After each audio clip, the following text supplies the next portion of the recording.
Microsoft is going after Apple and they are confident that they can finally beat them. Now, how are they doing this?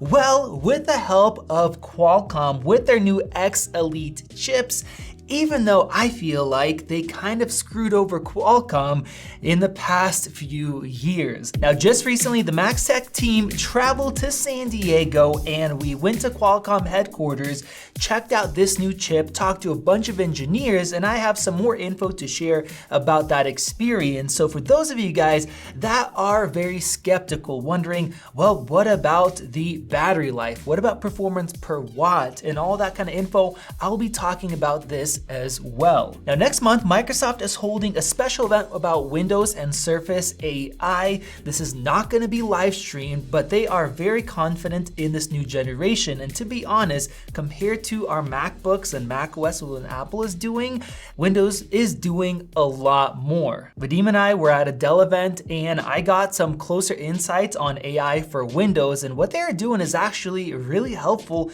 to regular people. And with Snapdragon really focusing on AI with their chips and performance, which I'll talk about, it is actually going to start being really useful for normal people. But AI is not the only reason that Microsoft is saying that these new laptops are going to be faster than M3 MacBook Airs.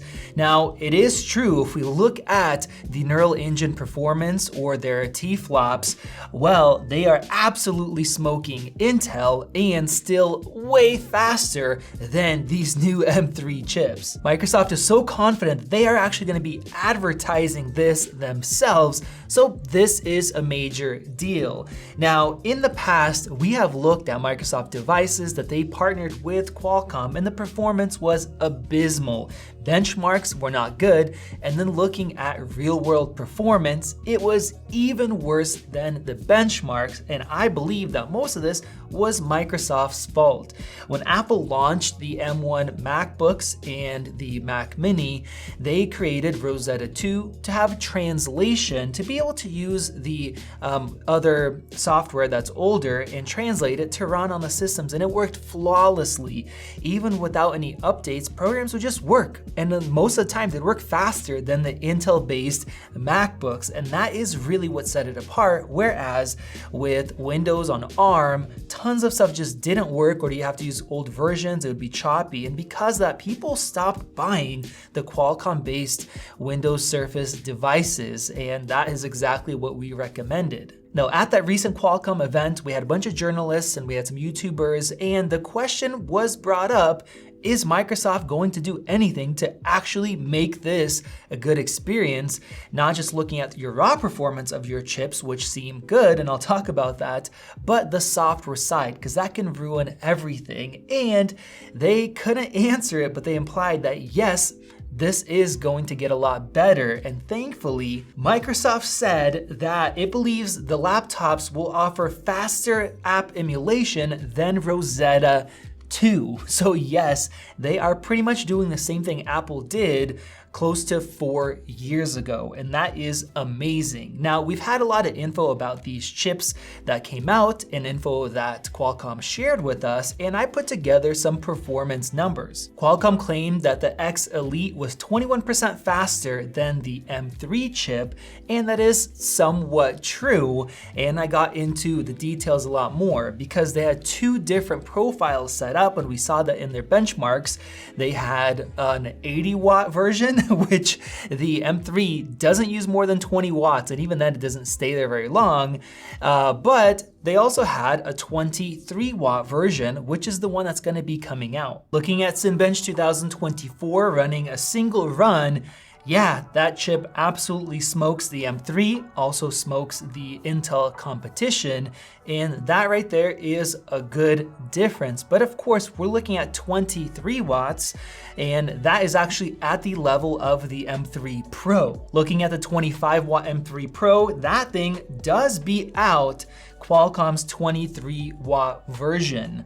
And of course, 23 watt is just kind of a range they gave. We are gonna be doing some detailed testing, and the M3 Pro doesn't really stay at 25 watts, it drops down. So if we're looking at performance, it is actually surprising how good Qualcomm is doing based on their 4nm technology compared to 3nm. Looking at Geekbench, once again, the M3 gets smoked, and by quite a bit, but I have to reference that the M3 is designed to be put in fanless machines, whereas that X Elite, it does need fans and multiple fans to run. But looking at the M3 Pro, that I believe this is the bin version, well, that thing gets close, but still doesn't beat out the X Elite. So props to Qualcomm on this chip. Now, what I am curious about is gonna be the price point.